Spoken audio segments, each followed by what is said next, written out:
Beberapa hari terakhir ini, orang terkonfirmasi kasus COVID di Indonesia membesar dengan cepat. Selain itu, ada juga bayang-bayang inflasi tinggi sehingga mulai rezim suku bunga tinggi akan kembali berlangsung. Gejolak apalagi yang sedang terjadi di dunia ini, di mana kita berinvestasi. Berikut analisis dari Irwanti, Investment Director Schroder Investment Management Indonesia. Dampak dari ekonomi yang nantinya akan berdampak ke bursa juga, ke stock market itu kan bukan dari tingkat inflasinya tetapi kebijakan pemerintahnya kan. Segimana mereka akan restrict mobilitas lagi. Kalau mereka memang tidak merestrik mobilitas lagi ya harusnya ekonomi recovery-nya itu akan terus berlanjut gitu. So far sih kelihatannya kalau mutasi sih akan terus berjalan, tetapi kan at the same time orang-orang ini dikasih perisai herd immunity karena seiring dengan banyaknya yang sudah terinfek, mereka ada natural herd immunity. Yang kedua juga vaksin. Jadi vaksin ini kan seperti memberikan contekan ke badan untuk mengenali virus ini kan. Jadi bagaimanapun kita tidak mulai dari nol gitu. Walaupun ada mutasi, tetapi tubuh ini sudah mengenali. Jadi diharapkan seiring ke situ kekebalan tubuhnya lebih terbentuk. Dan kalau kita lihat seperti Pfizer juga mereka cepat melakukan improvement di vaksin mereka kan. Jadi bisa dimodifikasi untuk lebih menghandle Omicron.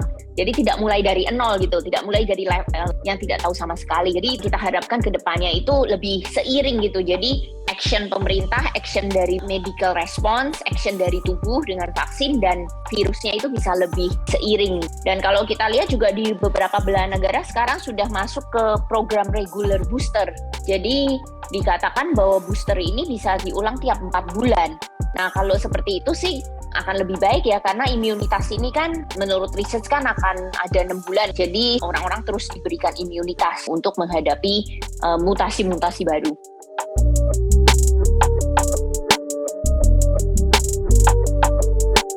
Iya, jadi memang sekarang ini period of transition ya. Banyak sekali kejadian yang terjadi selama 1 dekade terakhir itu sekarang mencapai titik baliknya. Jadi yang pertama itu kebijakan The Fed yang tadinya sejak subprime itu selalu dovish, selalu loosening, stimulus. Ini menjadi titik baliknya itu mereka menjadi hawkish. Jadi ini tahun pertama di mana realisasinya terjadi ya.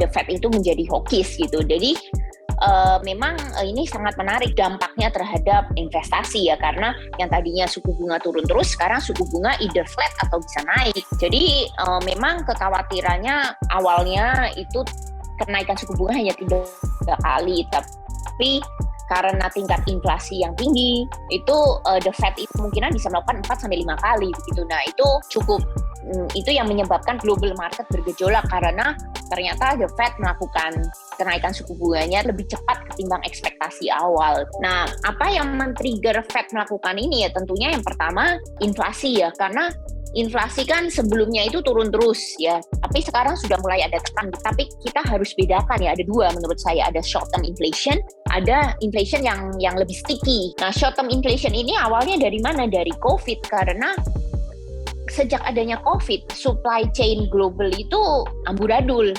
Tidak mudah untuk mengirim barang, staff juga terjadi shortage karena kalau kita terkena dampak positif kan walaupun itu mild, walaupun asimptomatik, tapi kita tidak bisa kerja gitu kan, harus stay home selama 1 minggu, 2 minggu begitu. Lalu belum kita melihat banyaknya pekerja-pekerja imigran yang pulang ke negara masing-masing, jadi supply pekerja itu menjadi inefisien, delivery kargo itu menjadi inefisien, orang-orang yang terkena dampak positif tidak bisa kerja. Jadi itu ada short term menyebabkan cost itu naik secara signifikan. Menurut saya sih temporary ya.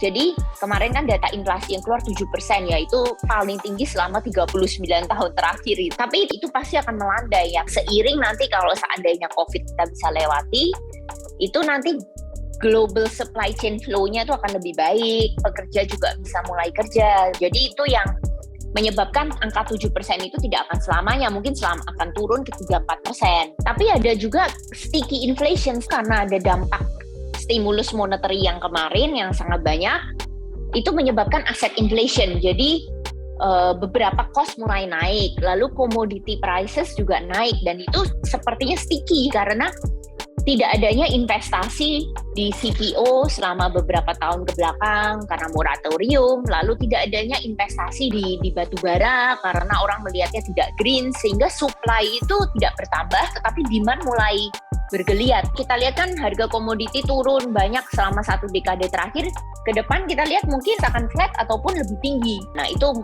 major source of inflation yang sticky. Belum yang kedua, kita lihat kebijakan negara Tiongkok yang mulai berubah ya. Dulu kan mereka selalu membanjiri dengan produksi yang harganya murah sekali, made in China, menyebabkan seluruh harga di luar negeri juga turun, seperti handset itu murah, tekstil murah. Tapi kan sekarang mereka tidak mengejar hal itu lagi. Mereka sekarang mau naik value chain-nya, mau upgrade kan. Mereka maunya produksi barang yang high quality begitu. Jadi mereka tidak bisa mengekspor disinflation lagi. Mereka tidak mau dianggap barang China itu murah lagi. Mereka maunya dianggap barang China itu high quality. Nah ini yang menurut saya akan menyebabkan story of deflation 10 tahun ke belakang itu akan menjadi story of reflation. Definitely inflation tidak akan as low as before, tetapi tentunya juga tidak 7% seperti yang saat ini terjadi. Ya, jadi inflasi tetap akan creeping up. Nah, seiring dengan inflasi naik, tentunya suku bunga juga harus naik. Nggak bisa terus-terusan suku bunga itu turun ya. Jadi kalau suku bunga lebih tinggi globally, ya dampaknya ke obligasi, tentunya harus ada kenaikan rate. Outlook dari aset-aset ini akan berubah.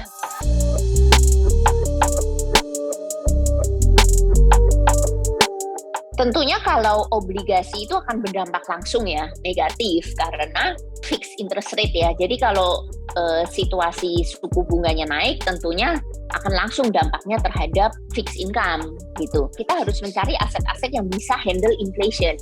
Sebenarnya saham itu adalah aset yang harusnya bisa mengalahkan inflasi karena saham itu memberikan pertumbuhan. Jadi on the surface investasi di saham itu baik kalau sepanjang pertumbuhannya itu bisa mengalahkan angka inflasi.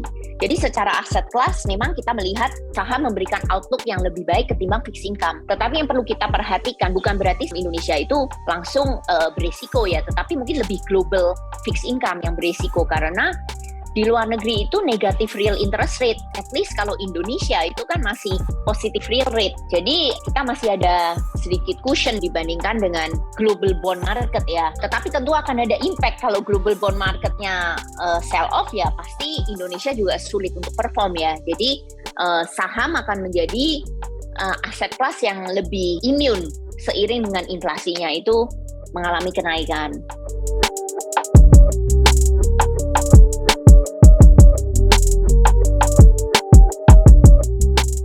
Menurut saya dengan periode transisi yang terjadi ini, sangat penting untuk sekarang kembali ke saham mana yang fundamentalnya baik. Jadi tidak seperti kemarin, di mana yang penting hanya news driven, sentiment driven. Karena waktu itu uang itu murah, liquidity itu abundant sekali. Jadi performance kinerja sahamnya itu baik gitu.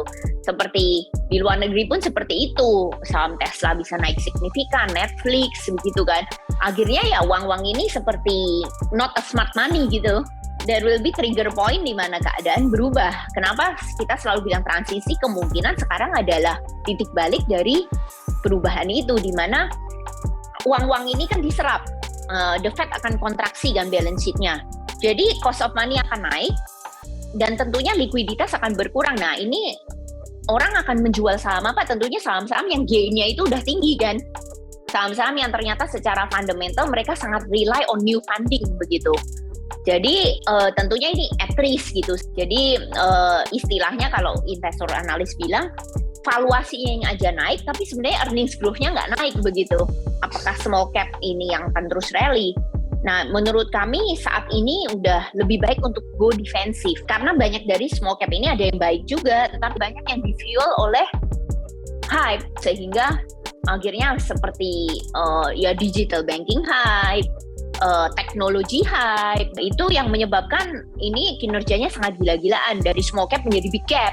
Menurut kami sih pertama tahun ini saatnya defensif itu mulai akan kembali lebih dilirik lah ya, lebih perform. Yang kedua, big cap ini underperform sekali udah dibandingkan small cap. Jadi kalau ada risiko sell off ya tentunya yang kemarin naiknya sudah sangat banyak lebih beresiko untuk profit taking kan. Sedangkan blue chip valuasi masih lebih murah. Kita kalau bandingkan valuasi IHSG dan valuasi LQ, IHSG lebih mahal karena isi komponennya lebih banyak saham-saham yang euforia, sedangkan LQ lebih banyak saham-saham nama yang kita sudah tahu dan bisnisnya sudah berlangsung sangat lama. Jadi ini lebih sustainable. Tapi memang ada resiko kenapa LQ itu tend to underperform JCI. Bukan karena blue chipnya, tapi karena saham small cap ini saat naik sangat banyak, mereka dimasukkan ke LQ. Nah, di saat masukkan LQ malah koreksi. Jadi tahun ini menurut kami, big cap akan have a better chance untuk perform. Tapi LQ-nya itu jangan memasukkan saham-saham yang tadinya sudah naik karena euforia, lalu masuk jadi LQ, lalu koreksi gitu. Nah, kalau kayak gitu LQ-nya juga jadi berat lagi begitu kan.